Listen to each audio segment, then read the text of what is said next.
देशाकडे पेट्रोल डिझेलचा मुबलक साठा, कुणीही रांगा लावू नये, मुख्यमंत्र्यांचं आवाहन. तर इंधन खताचा काळाबाजार करणाऱ्यांवर कठोर कारवाईचाही इशारा. राज्यातील अनेक जिल्ह्यांमध्ये पेट्रोल पंपांवर नागरिकांच्या रांगा. नाशिक, नागपूर, जालन्यामध्ये पेट्रोल पंपांवर वाहन चालकांची गर्दी, तर अनेक ठिकाणी पेट्रोल पंप बंद. छत्रपती संभाजीनगरमध्ये इंधन टंचाईचा भडका. जालना रोडवरील 7 पेट्रोल पंपांचा साठा संपल्याची माहिती, नागरिकांची मोठी गर्दी. पेट्रोलियम कंपन्यांकडून दुपारनंतर बुकिंगला ब्रेक. दुपारी 3 वाजेच्या आधी पैसे भरल्यावरच डीलर्सना पेट्रोल मिळणार. तेल कंपन्यांच्या निर्णयामुळे पंपांवर इंधन टंचाई.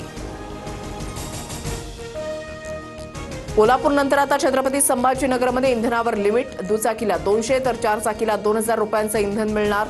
जिल्हा प्रशासनाचा निर्णय. गॅस टंचाईच्या पार्श्वभूमीवर राज्य सरकारकडून रॉकेल वाटपाचा निर्णय. प्रति कुटुंब किंवा शिधापत्रिका असलेल्यांना 3 लिटर केरोसिन मिळणार. आखाती देशातील युद्धावर पंतप्रधान मोदी सर्व राज्यांच्या मुख्यमंत्र्यांशी संवाद साधणार. उद्या संध्याकाळी 6:30 वाजता व्हिडिओ कॉन्फरन्सद्वारे चर्चा. निवडणूक असलेल्या राज्यांचे मुख्यमंत्री बैठकीला मुकणार.